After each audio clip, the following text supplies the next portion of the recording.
ನಮಸ್ಕಾರ ಸ್ನೇಹಿತರೆ, welcome back to tech facts Kannada ಚಾನಲ್ಗೆ. ನಾನು ನಿಮ್ಮ ಮಂಜುನಾಥ್. ಸ್ನೇಹಿತರೆ, ಸಾಕಷ್ಟು ದಿನಗಳಿಂದ ವಿಡಿಯೋ ಮಾಡಲಿಕ್ಕೆ ಆಗಲಿಲ್ಲ. ನನಗೂ ಕೂಡ ಸ್ವಲ್ಪ ಬ್ಯುಸಿ ಇರೋ ಕಾರಣದಿಂದ ವಿಡಿಯೋ ಮಾಡಲಿಕ್ಕೆ ಆಗಲಿಲ್ಲ. ದಯವಿಟ್ಟು ಕ್ಷಮೆ ಇರಲಿ. ಇಂದಿನಿಂದ ಪ್ರತಿದಿನ ಕೂಡ ಒಂದೊಂದು ವಿಡಿಯೋನ ಅಪ್ಲೋಡ್ ಮಾಡ್ತೀನಿ. ನೀವು ಕೂಡ ಅದೇ ರೀತಿಯಾಗಿ ಸಪೋರ್ಟ್ ಮಾಡಿ ಸ್ನೇಹಿತರೆ. ಹಾಗೆಯೇ ಇವತ್ತಿನ ವಿಡಿಯೋ ಬಂದು ಗೃಹ ಜ್ಯೋತಿ ಯೋಜನೆ ಬಗ್ಗೆ. ಈ ಒಂದು ಗೃಹ ಜ್ಯೋತಿ ಯೋಜನೆ ಅಡಿಯಲ್ಲಿ ಉಚಿತ 200 ಯೂನಿಟ್ ಕರೆಂಟು ಪ್ರತಿಯೊಬ್ಬರಿಗೂ ಕೂಡ ಕೊಡ್ತಾ ಬಂದಿದ್ರು ಈ ಒಂದು ಕಾಂಗ್ರೆಸ್ ಸರ್ಕಾರ. ಆದರೆ ಈಗ ಈ ಒಂದು ಗೃಹ ಜ್ಯೋತಿಯಲ್ಲಿ ಮರುಪರಿಷ್ಕರಣೆ ಅಂತ ಹೇಳ್ಬಿಟ್ಟು ಪರಿಷ್ಕರಣೆನ ಮಾಡ್ತಾ ಇದ್ದಾರೆ. ಹಾಗೆಯೇ ಅದಕ್ಕೆ ಕೆಲವೊಂದಿಷ್ಟು ದಾಖಲಾತಿಗಳು ಬೇಕಾಗತ್ತೆ. ಹಾಗೆ ಎಲ್ಲಿ ಹೋಗಿ ಈ ಒಂದು ದಾಖಲಾತಿಗಳನ್ನು ನಾವು ಕೊಡಬೇಕು, ಹಾಗೆ ನಮ್ಮ ಮನೆಗೆ ಅವರು ಬರ್ತಾರಾ, ನಮ್ಮ ಮನೆಗೆ ಯಾರು ಬರ್ತಾರೆ, ಏನೇನು ದಾಖಲಾತಿಗಳನ್ನು ರೆಡಿ ಇಟ್ಕೊಳ್ಬೇಕು. ಸೊ ಇದೆಲ್ಲ ಕನ್ಫ್ಯೂಷನ್ ಏನೇನಿದೆಯೋ ಅದೆಲ್ಲದೂ ಕೂಡ ಈ ಒಂದು ವಿಡಿಯೋದಲ್ಲಿ ಕ್ಲಿಯರ್ ಮಾಡುವಂಥ ಕೆಲಸನ ಮಾಡ್ತೀನಿ. ಹಾಗಿದ್ರೆ ಬನ್ನಿ ಈ ವಿಡಿಯೋನ ಶುರು ಮಾಡೋಣ. ಈ ವಿಡಿಯೋನ ಶುರು ಮಾಡೋದಕ್ಕಿಂತ ಮುಂಚೆ ನೀವಿನ್ನೂ ಯಾರ್ಯಾರು ಹೊಸಬರು ನನ್ನ ಚಾನಲ್ನ ಸಬ್ಸ್ಕ್ರೈಬ್ ಮಾಡದೆ ಈ ಒಂದು ವಿಡಿಯೋನ ನೋಡ್ತಾ ಇದ್ದೀರೋ, ಪ್ಲೀಸ್ ಸಬ್ಸ್ಕ್ರೈಬ್ ಮಾಡಿ, ಪಕ್ಕದಲ್ಲಿರುವಂತಹ ಬೆಲ್ಲೈಕನ್ನ ಪ್ರೆಸ್ ಮಾಡಿ. ಈ ವಿಡಿಯೋ ಇಷ್ಟ ಆಗ್ತಾ ಇದ್ರೆ ಲೈಕ್ ಮಾಡಿ, ಹಾಗೆ ಸಾಧ್ಯವಾದಷ್ಟು ಈ ಒಂದು ವಿಡಿಯೋನ ಶೇರ್ ಮಾಡಿ ಅಂತ ಹೇಳ್ತಾ ಈ ವಿಡಿಯೋನ ಶುರು ಮಾಡೋಣ ಬನ್ನಿ. ಸ್ನೇಹಿತರೆ, ಈಗಾಗಲೇ ಕಾಂಗ್ರೆಸ್ ಸರ್ಕಾರದ 5 ಉಚಿತ ಗ್ಯಾರಂಟಿ ಯೋಜನೆಯಲ್ಲಿ ಈ ಒಂದು ಗೃಹ ಜ್ಯೋತಿ ಯೋಜನೆ ಅಂದರೆ ಉಚಿತ ಕರೆಂಟ್ ಪ್ರತಿಯೊಬ್ಬರಿಗೂ ಕೂಡ ಉಚಿತವಾಗಿ ಕರೆಂಟ್ನ ಕೊಟ್ಟಿದ್ದಾರೆ. ಸೊ ನೀವು ಕೂಡ ಅದನ್ನ ಯೂಸ್ ಮಾಡ್ಕೊಳ್ತಾ ಇರ್ಬೋದು. ಆದರೆ ಈ ಒಂದು ಉಚಿತ ಕರೆಂಟ್ ಯೋಜನೆಯಲ್ಲಿ ಒಂದಿಷ್ಟು ಬದಲಾವಣೆಗಳು ಈಗ ಬರ್ತಾ ಇದೆ. ಸೊ ಅದೇನಂದರೆ, ಈಗಾಗಲೇ ಸಿದ್ದರಾಮಯ್ಯನವರು CM ಆಗಿರುವಂಥ ಟೈಮಲ್ಲಿ ಪ್ರತಿಯೊಬ್ಬರು ಕೂಡ ನಿಮ್ಮ ಹತ್ತಿರದ ಗ್ರಾಮ 1 ಕೇಂದ್ರ ಆಗಿರ್ಬೋದು, ಹಾಗೆ ಬೆಂಗಳೂರನ್ನಾಗಿರ್ಬೋದು, ಬಾಪೂಜಿ ಸೇವಾ ಕೇಂದ್ರ ಆಗಿರ್ಬೋದು, ಈ ರೀತಿ ಕೇಂದ್ರಗಳಿಗೆ ಹೋಗಿ, ಈ ರೀತಿ ಸೈಬರ್ ಸೆಂಟರ್ಗಳಿಗೆ ಹೋಗಿ ನೀವು ಅರ್ಜಿನ ಸಲ್ಲಿಸಿದ್ರಿ. ಕೆಲವೊಂದಿಷ್ಟು ಜನಗಳು ಕೂಡ ಮನೆಯಲ್ಲೇ ಅರ್ಜಿನ ಸಲ್ಲಿಸೋದು ಹೇಗೆ ಅಂತ ನಾನು ವಿಡಿಯೋ ಮಾಡಿ ಕೂಡ ತಿಳಿಸಿದ್ದೆ ಆ ಒಂದು ಟೈಮಲ್ಲಿ.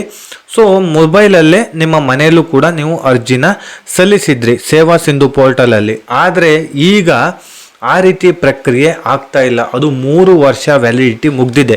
ಅಂದರೆ ಈಗ ಬಂದಿರುವಂತಹ CM DK ಶಿವಕುಮಾರ್ ಅವರು, ಈ ಒಂದು DK ಶಿವಕುಮಾರ್ ಅವರು CM ಆದ ನಂತರದಲ್ಲಿ ಸಾಕಷ್ಟು ಬದಲಾವಣೆಗಳನ್ನು ತರ್ತಾ ಇದ್ದಾರೆ. ಈಗಾಗಲೇ ಗೃಹಲಕ್ಷ್ಮಿ ಯೋಜನೆಯಲ್ಲೂ ಕೂಡ ಸಾಕಷ್ಟು ಬದಲಾವಣೆ ಇದೆ. ಸೊ ಮುಂದಿನ ದಿನಗಳಲ್ಲಿ ಅದ್ರ ಬಗ್ಗೆ ಕೂಡ ವಿಡಿಯೋ ಮಾಡಿ ತಿಳಿಸ್ತೀನಿ. ಈಗ ಗೃಹ ಜ್ಯೋತಿ ಯೋಜನೆಗೆ ಬಂದರೆ ಸ್ನೇಹಿತರೆ, ಬೆಸ್ಕಾಮ್ ಆಗಿರ್ಬೋದು, ಮೆಸ್ಕಾಮ್ ಆಗಿರ್ಬೋದು, ಹಾಗೆ ಗೆಸ್ಕಾಮ್ ಆಗಿರ್ಬೋದು, ಹಾಗೆ ಚೆಸ್ಕಾಮು, ಹೆಸ್ಕಾಮು, ಈ 5 ವಿದ್ಯುತ್ ನಿಗಮಗಳಿಗೆ ಒಂದಿಷ್ಟು ಕೆಲಸನ ಕೊಟ್ಟಿದೆ. ಅದೇನಂತ ಹೇಳಿದ್ರೆ, ಪ್ರತಿಯೊಬ್ಬರ ಮನೆಗೂ, ಕರ್ನಾಟಕ ರಾಜ್ಯಾದ್ಯಂತ ಇರುವಂತಹ ಪ್ರತಿಯೊಬ್ಬರ ಮನೆಗೂ ಕೂಡ ಹೋಗಿ ಕೆಲವೊಂದಿಷ್ಟು ಕ್ವಶನ್ಗಳನ್ನು ಕೇಳಬೇಕಾಗತ್ತೆ.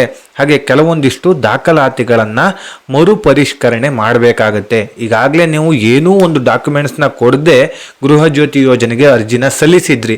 ಆದರೆ ಈಗ ಆ ರೀತಿ ಆಗೋದಿಲ್ಲ. ಮುಂದಿನ ತಿಂಗಳಿಂದ ನಿಮಗೆ ಉಚಿತ ಕರೆಂಟ್ ಬೇಕಂತ ಹೇಳಿದ್ರೆ ಈ ತಿಂಗಳೇ ಈ ಎಲ್ಲ ದಾಖಲಾತಿಗಳನ್ನು ಈ ಒಂದು 5 ವಿದ್ಯುತ್ ನಿಗಮಗಳಿಗೆ ತಲುಪಿಸಬೇಕಾಗತ್ತೆ. ಹಾಗಿದ್ರೆ ನೀವು ಕೇಳ್ಬೋದು, ಸರ್ ನಾವೇ ಹೋಗಿ KEB ಆಫೀಸಿಗೆ ಹೋಗಿ ಈ ಒಂದು ಅರ್ಜಿನ ಸಲ್ಲಿಸೋದು, ಅಥವಾ ಬೆಂಗಳೂರು 1ಗೆ ಹೋಗಿ ಈ ಒಂದು ಅರ್ಜಿನ ಸಲ್ಲಿಸೋದು ಅಂತ ಕೇಳಿದ್ರೆ ಖಂಡಿತವಾಗ್ಲೂ ಇಲ್ಲ ಸ್ನೇಹಿತರೆ. ನಿಮ್ಮ ಮನೆಗಳಿಗೆ ಹುಡ್ಕೊಂಡು ಬರ್ತಾರೆ. ಬೆಸ್ಕಾಮ್ ಆಗಿರ್ಬೋದು, ಮೆಸ್ಕಾಮು, ಗೆಸ್ಕಾಮು, ಚೆಸ್ಕಾಮ್, ಹೆಸ್ಕಾಮ್, ಈ 5 ವಿದ್ಯುತ್ ನಿಗಮಗಳ ಅಧಿಕಾರಿಗಳು ನಿಮ್ಮ ಮನೆಗೆ ಬರ್ತಾರೆ ಸ್ನೇಹಿತರೆ. ನೀವು ಏನೇನು ದಾಖಲಾತಿಗಳನ್ನು ಇಟ್ಕೊಳ್ಬೇಕಾಗತ್ತೆ ಅಂತ ಹೇಳಿದ್ರೆ, ಮೊದಲನೇದಾಗಿ ಮೀಟರ್ ರೀಡಿಂಗ್. ಈ ಒಂದು ಮೀಟರ್ ರೀಡಿಂಗ್ನ ಅವರೇ ಚೆಕ್ ಮಾಡ್ಕೊಂಡು ಹೋಗ್ತಾರೆ. ನಿಮ್ಮ ಒಂದು ಮೀಟರ್ ಬೋರ್ಡಲ್ಲೇ ಈ ಒಂದು ಮೀಟರ್ ರೀಡಿಂಗ್ ಇರುತ್ತೆ, ಅದನ್ನು ಅವರೇ ಚೆಕ್ ಮಾಡಿಕೊಂಡು ಬರ್ಕೊಳ್ತಾರೆ. ಹಾಗೆ ಲಾಸ್ಟ್ ಕರೆಂಟ್ ಬಿಲ್ ಅಂದರೆ ಹೋದ ತಿಂಗಳು ಕೊಟ್ಟಿರುವಂಥ ಕರೆಂಟ್ ಬಿಲ್ ಏನಿದೆಯೋ ಆ ಒಂದು ಕರೆಂಟ್ ಬಿಲ್ನ ಕೇಳ್ತಾರೆ. ಹಾಗೆ ಯಾರ ಹೆಸರಲ್ಲಿ ಇದೆಯೋ ಅವರ ಆಧಾರ್ ಕಾರ್ಡು ಕಡ್ಡಾಯವಾಗಿ ಕೊಡಬೇಕಾಗತ್ತೆ. ಆಧಾರ್ ಕಾರ್ಡ್ನ ಜೆರಾಕ್ಸು ಅಥವಾ ಆಧಾರ್ ಕಾರ್ಡಿನ ನಂಬರ್ ಇದ್ರೂ ಕೂಡ ಸಾಕಾಗತ್ತೆ. ಹಾಗೆ ರೇಷನ್ ಕಾರ್ಡು, ಹಾಗೆ ಬಾಡಿಗೆದಾರರಾಗಿದ್ದರೆ, ನೀವೇನಾದರೂ ಬಾಡಿಗೆ ಮನೆಯಲ್ಲಿದ್ದರೆ ರೆಂಟ್ ಅಗ್ರಿಮೆಂಟ್ನ ತೋರಿಸ್ಬೇಕಾಗತ್ತೆ ಸ್ನೇಹಿತರೆ. ಸೊ ನೀವೇನು ಬಾಡಿಗೆ ಮನೆಯಲ್ಲಿ ವಾಸವಾಗಿದ್ದೀರೋ ಒಂದು ರೆಂಟ್ ಅಗ್ರಿಮೆಂಟ್ ಇರುತ್ತಲ್ಲ, ಆ ಅಗ್ರಿಮೆಂಟನ್ನು ತೋರಿಸ್ಬೇಕಾಗತ್ತೆ. ರೆಂಟ್ ಅಗ್ರಿಮೆಂಟ್ ಏನಾದರೂ ಮುಗ್ದಿದ್ರೆ ಹೊಸ ರೆಂಟ್ ಅಗ್ರಿಮೆಂಟನ್ನು ಮಾಡಿಸ್ಕೊಳ್ಳಿ, ನಿಮ್ಗೆ ಹೇಗೂ ಟೈಮ್ ಇದೆ ಈಗ. ಹಾಗೆಯೇ ವೋಟರ್ ID ಕೂಡ ಕೇಳ್ತಾರೆ ಸ್ನೇಹಿತರೆ, ಪಾನ್ ಕಾರ್ಡ್ ಕೂಡ ಕೇಳ್ತಾರೆ. ಅದರ ಜೊತೆಗೆ ಜಾತಿ ಪ್ರಮಾಣ ಪತ್ರ, ಇದು ಕಡ್ಡಾಯವಲ್ಲ ಸ್ನೇಹಿತರೆ. ಈಗಾಗಲೇ ಜಾತಿ ಪ್ರಮಾಣ ಪತ್ರದ ಬಗ್ಗೆ ಸಾಕಷ್ಟು ಪರ ವಿರೋಧ ಚರ್ಚೆಗಳು ಆಗ್ತಾ ಇದೆ, ನೀವು ಕೂಡ ನೋಡಿರ್ಬೋದು ಟಿವಿಗಳಲ್ಲಿ. ಸೊ ಅದಾದ ನಂತರದಲ್ಲಿ ಬೆಸ್ಕಾಂ ಅಧಿಕಾರಿಗಳೇ ಒಬ್ಬರು ಹೇಳಿದರೆ ಜಾತಿ ಪ್ರಮಾಣ ಪತ್ರ ಕೊಡೋದು ಕಡ್ಡಾಯ ಅಲ್ಲ, ಏನಾದರೂ ಮನೇಲಿ ಇದ್ರೆ ಕೊಡ್ಬೋದು, ಇಲ್ಲ ಅಂತ ಹೇಳಿದ್ರೆ ಕೊಟ್ಟಿಲ್ಲ ಅಂತ ಹೇಳಿದ್ರು ಕೂಡ ತೊಂದರೆ ಇಲ್ಲ, ನಿಮ್ಮ ಒಂದು ಅರ್ಜಿ ಸಲ್ಲಿಕೆ ಆಗತ್ತೆ ಅಂತ ಹೇಳ್ಬಿಟ್ಟು ಹೇಳಿದರೆ ಸ್ನೇಹಿತರೆ. ಇದೇನು ಮ್ಯಾಂಡೇಟರಿ ಆಗೋದಿಲ್ಲ, ಇನ್ನುಳಿದಂಥ ಎಲ್ಲ ಡಾಕ್ಯುಮೆಂಟ್ಸ್ಗಳು ಕೂಡ ರೆಡಿ ಮಾಡಿ ಇಟ್ಕೊಳ್ಬೇಕಾಗತ್ತೆ. ಹಾಗೆ ಈ ಒಂದು ಅರ್ಜಿನ ಮೊಬೈಲಲ್ಲೇ ಅವರು ಅಪ್ಲಿಕೇಶನ್ನ ಹಾಕ್ತಾರೆ ಸ್ನೇಹಿತರೆ. ನಿಮಗೆ ಯಾವುದೇ ರೀತಿಯಾದಂಥ ಒಂದು ಲೆಟರ್ನ ಕೊಟ್ಟು ಫಾರ್ಮ್ನ ಕೊಟ್ಟು ಆ ಒಂದು ಫಾರ್ಮ್ನ ಫಿಲ್ ಮಾಡಿ ಅಂತ ಹೇಳ್ಬಿಟ್ಟು ಕೊಡೋದಿಲ್ಲ. ಮೊಬೈಲಲ್ಲೇ ಪ್ರತಿಯೊಂದು ಕೂಡ ಅಪ್ಡೇಟ್ ಮಾಡ್ತಾ ಹೋಗ್ತಾರೆ. ಪ್ರತಿಯೊಂದು ನಂಬರ್, ಆಧಾರ್ ಕಾರ್ಡಿನ ನಂಬರ್ ಆಗಿರ್ಬೋದು, ರೇಷನ್ ಕಾರ್ಡಿನ ನಂಬರ್ ಆಗಿರ್ಬೋದು, ಹಾಗೆ ವೋಟರ್ ID ನಂಬರ್ ಆಗಿರ್ಬೋದು, ಈ ರೀತಿ ನಂಬರ್ಗಳು, ಕೆಲವೊಂದಿಷ್ಟು ಫೋಟೋಗಳನ್ನು ಕೂಡ ಅಪ್ಲೋಡ್ ಮಾಡ್ತಾರೆ. ಮೊಬೈಲಲ್ಲೇ ಅಪ್ಲಿಕೇಶನ್ ಹಾಕ್ಕೊಂಡು ಹೋಗ್ತಾರೆ ಸ್ನೇಹಿತರೆ. ನಿಮ್ಮ ಮನೆ ಬಾಗಿಲಿಗೆ ಈ ಒಂದು ವಿದ್ಯುತ್ ನಿಗಮದ ಅಧಿಕಾರಿಗಳು ಬಂದು ಪ್ರತಿಯೊಂದು ಡೀಟೇಲ್ಸ್ನ ಕಲೆಕ್ಟ್ ಮಾಡಿಕೊಂಡು ಹೋಗ್ತಾರೆ. ಹಾಗೆಯೇ ಸ್ನೇಹಿತರೆ, ನಿಮ್ಮ ಹತ್ರ ಕೆಲವೊಂದಿಷ್ಟು ಕ್ವಶನ್ಗಳನ್ನು ಕೇಳುವ ಸಾಧ್ಯತೆ ಕೂಡ ಇರುತ್ತೆ. ನಿಮ್ಮ ಮನೆಯಲ್ಲಿ ಯಾರಾದರೂ ಇನ್ಕಮ್ ಟ್ಯಾಕ್ಸ್ನ ಕಟ್ತಾ ಇದ್ದಾರಾ, GST ಕಟ್ತಾ ಇದ್ದಾರಾ ಅಂತ ಹೇಳ್ಬಿಟ್ಟು ಕೇಳ್ತಾರೆ. ಈ ರೀತಿ ಏನಾದರೂ ಇನ್ಕಮ್ ಟ್ಯಾಕ್ಸು ಅಥವಾ GST ಕಟ್ತಾ ಇದ್ದರೆ ನಿಮ್ಮ ಒಂದು ಗೃಹ ಜ್ಯೋತಿ ಯೋಜನೆ ಕ್ಯಾನ್ಸಲ್ ಆಗುವ ಚಾನ್ಸಸ್ ಕೂಡ ಇರುತ್ತೆ ಸ್ನೇಹಿತರೆ. ನಿಮ್ಮ ಆದಾಯ ಎಷ್ಟಿದೆ, ಈ ರೀತಿ ಎಲ್ಲ ಕೇಳುವಂತಹ ಪ್ರಶ್ನೆಗಳು ಇರಬಹುದು. ಸೊ ಇದ್ರ ಬಗ್ಗೆ ಕಂಪ್ಲೀಟ್ ಮಾಹಿತಿಗಳು ಇನ್ನು ಮುಂದಿನ ದಿನಗಳಲ್ಲಿ ತಿಳಿಸ್ತೀನಿ. ಕೆಲವೊಂದಿಷ್ಟು ಮಾಹಿತಿಗಳು ಈಗಾಗಲೇ ಸರ್ಕಾರದಿಂದ ಅಧಿಕೃತವಾಗಿ ಏನು ಬಂದಿದೆಯೋ ಆ ಎಲ್ಲ ಮಾಹಿತಿಗಳನ್ನು ನಿಮಗೆ ತಲುಪಿಸುವಂಥ ಪ್ರಯತ್ನ ಮಾಡ್ತಾ ಇದ್ದೀನಿ ಅಷ್ಟೇ. ಇನ್ನು ನಮ್ಮ ಮನೆಗೆ ಬಂದಿಲ್ಲ, ಹಾಗಾಗಿ ಇನ್ನೂ ಏನೇನು ಉಳಿದಿರುವಂಥ ಕ್ವಶನ್ಗಳು ಕೇಳ್ತಾರೆ ಅನ್ನೋದ್ರ ಬಗ್ಗೆ ಮಾಹಿತಿ ಇಲ್ಲ. ಹಾಗೆ ನಿಮ್ಮ ಮನೆಗೆ ಇದುವರೆಗೂ ಬಂದಿದ್ರೆ, ಇಷ್ಟರೊಳಗಾಗಿ ಬಂದು ವೆರಿಫಿಕೇಶನ್ ಮಾಡ್ಕೊಂಡು ಹೋಗಿದ್ರೆ, ದಯವಿಟ್ಟು ನಾನು ಬಿಟ್ಟಿರುವಂಥ ಏನಾದರೂ ಉತ್ತರಗಳಿದ್ದರೆ ಅಥವಾ ಪ್ರಶ್ನೆಗಳಿದ್ದರೆ ನೀವು ಕಾಮೆಂಟ್ ಸೆಕ್ಷನಲ್ಲೇ ಅದರ ಕಂಪ್ಲೀಟ್ ಮಾಹಿತಿನ ಬರೆದು ಹಾಕ್ಬೋದು ಸ್ನೇಹಿತರೆ. ಇದರಿಂದ ಸಾಕಷ್ಟು ಜನಗಳಿಗೆ ಅನುಕೂಲಗಳಾಗತ್ತೆ. ಹಾಗೇನೆ ನೀವು ಕೇಳ್ಬೋದು, ಈಗ ಮರುಪರಿಷ್ಕರಣೆ ಏನಕ್ಕೋಸ್ಕರ ಮಾಡ್ತಾ ಇರೋದು ಅಂತ ಹೇಳ್ಬಿಟ್ಟು. ಸ್ನೇಹಿತರೆ, DK ಶಿವಕುಮಾರ್ ಅವರು CM ಆದ ನಂತರದಲ್ಲಿ ಸಾಕಷ್ಟು ಬದಲಾವಣೆಗಳನ್ನು ತರ್ತಾ ಇದ್ದಾರೆ. ಅಂದರೆ ಎಷ್ಟೋ ಜನರು ಫೇಕ್ ಡಾಕ್ಯುಮೆಂಟ್ಸ್ನ ಕೊಟ್ಟು ಮನೆಗೆ ಕರೆಂಟ್ನ ಯೂಸ್ ಮಾಡ್ಕೊಳ್ತಾ ಇದ್ದಾರೆ. ಅಂತ ಹೇಳಿದ್ರೆ ಮನೆಗೆ ಕರೆಂಟ್ನ ಪಡ್ಕೊಂಡು ಅದರಿಂದ ಲೈನ್ನ ಅಂಗಡಿಗಳಿಗೂ ಕೂಡ ಕಲೆಕ್ಷನ್ ಹೋಗ್ತಾ ಇದೆ.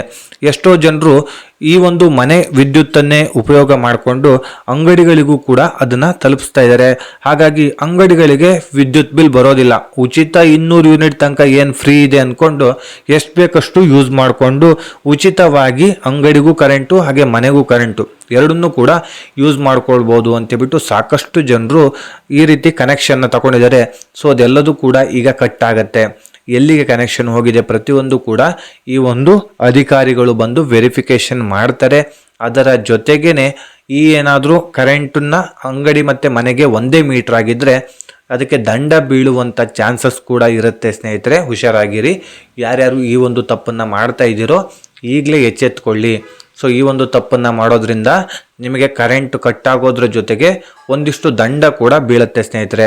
ಓಕೆ, ಇದಿಷ್ಟು ಗೃಹ ಜ್ಯೋತಿ ಬಗ್ಗೆ ಒಂದಿಷ್ಟು ಅಪ್ಡೇಟ್ನ ನಿಮಗೆ ತಿಳಿಸಿಕೊಡುವಂಥ ಪ್ರಯತ್ನ ಮಾಡಿದ್ದೀನಿ.